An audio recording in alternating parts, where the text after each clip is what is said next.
রাজপুরে আক্রান্ত কেন্দ্রীয় শুল্ক আধিকারিক, অটো চালকের সঙ্গে বচসা কাস্টমস অফিসারের মাথা ফাটিয়ে দেওয়ার অভিযোগ। রাজপুরে নিজের ফ্ল্যাটেই আক্রান্ত হলেন কেন্দ্রীয় শুল্ক আধিকারিক। আবাসনে ঢোকার সময় তার গাড়িতে ধাক্কা মারে একটি অটো, এমনটাই অভিযোগ আক্রান্ত আধিকারিকের। আর তারপরে বচসা হয় দুপক্ষের মধ্যে। সিসিটিভি ফুটেজ ইতিমধ্যেই সামনে এসেছে, দেখতেই পাচ্ছেন সেই ফুটেজ। অফিসার প্রদীপ কুমারের সঙ্গে বচসা এবং তারপরই দলবল নিয়ে আবাসনে চড়াও হন অটো চালক, এমনটাই অভিযোগ করেছেন ওই আধিকারিক।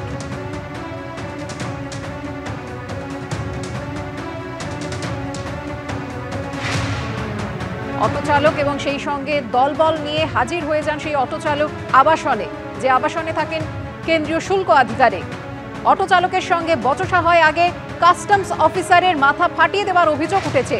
রাজপুরে নিজের ফ্ল্যাটেই ঘটেছে এই ঘটনা, যেখানে আক্রান্ত হয়েছেন কেন্দ্রীয় শুল্ক আধিকারিক।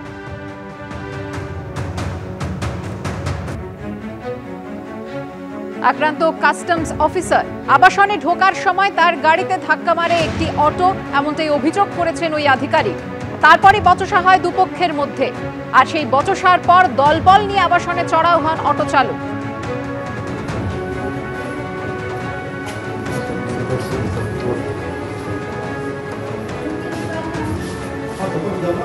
কেন্দ্রীয় শুল্ক আধিকারিক, তার কি অভিযোগ শুনুন। मुझे लगा था कि आज तो हम लोग का अंत है, इसके आगे कुछ नहीं होगा। फिर तो वो लोग चैनर उखाड़ दिया, ग्रिल, लोहे का ग्रिल होता है वो उखाड़ दिया, गेट तोड़ दिया, गेट का लोग अलमीरा तोड़ दिया, वो सब करके घुस के मतलब उन्होंने आतंक इतना मचाया, सर फोड़ दिया, हाथापाई किया, मेरी वाइफ को धक्का मुक्की किया और मेरे को मतलब पीट पाट के वो लोग सब वहाँ से। पुलिस ने क्या बताया? पुलिस नहीं है, बोल रहे थे कि ठीक है हम आते हैं, आएंगे, हम बिजी हैं, हम विसर्जन में बिजी है, हमारे पास स्टाफ नहीं है। मैं बोला था कि मैं सेंट्रल डिपार्टमेंट में जॉब करता हूँ, इस तरह मैं ऐसे से एक इंस्पेक्टर हूँ सेंट्रल डिपार्टमेंट में। गेट पे आप देखेंगे ना 200 प्लस आदमी खड़ा था गेट पे, और जो ऊपर में आया बिल्डिंग में 50 प्लस आदमी था जो मारने आया था।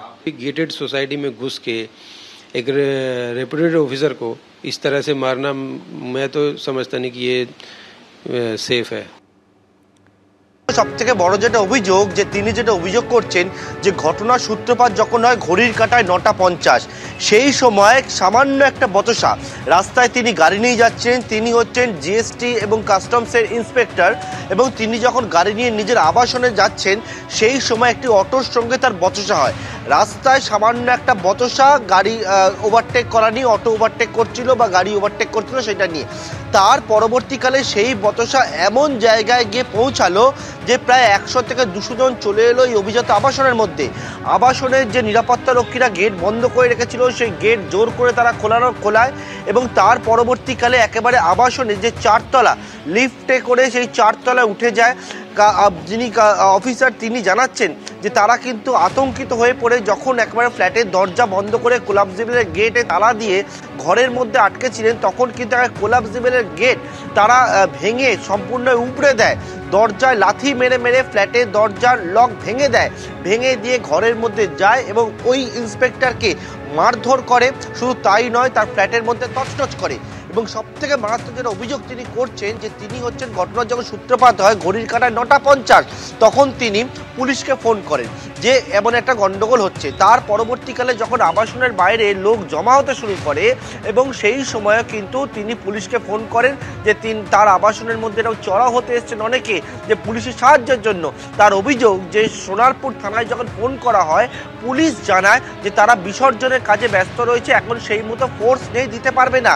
এর পরবর্তীকালে প্রায় 9:50 প্রথম ফোন, 10:30 তার পরবর্তীকালে ফোন, এবং তারপর 11টা নাগাদ যখন আবাসনের মধ্যে ফ্ল্যাটের মধ্যে ঢুকে এরকমভাবে তাণ্ডব ভাঙচুর চালায়, আক্রান্ত হতে হয়, মাথা ফেটে যায় ইন্সপেক্টরের। এবং সেক্ষেত্রে কিন্তু তারপর 11:30টার পর আবার তিনি যখন ফোন করেন, তখন পুলিশ আসে। পুলিশের এই ভূমিকা নিয়ে তিনি একটা প্রশ্ন তুলছেন, যদিও এ প্রসঙ্গে পুলিশের কোনো বক্তব্য এখনো পর্যন্ত পায়নি।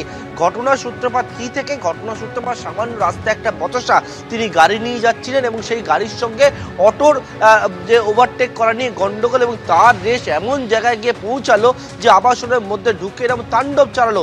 আতঙ্কিত এই অফিসার, তিনি জানাচ্ছেন তিনি উত্তরপ্রদেশের বাসিন্দা, পশ্চিমবঙ্গে 9 বছর ধরে কর্মরত রয়েছেন এবং তার পরবর্তীকালে এই রকম ঘটনা ঘটায় রীতিমতো পরিবার নিয়ে আতঙ্কে এই প্রদীপ কুমার নামে ইন্সপেক্টর।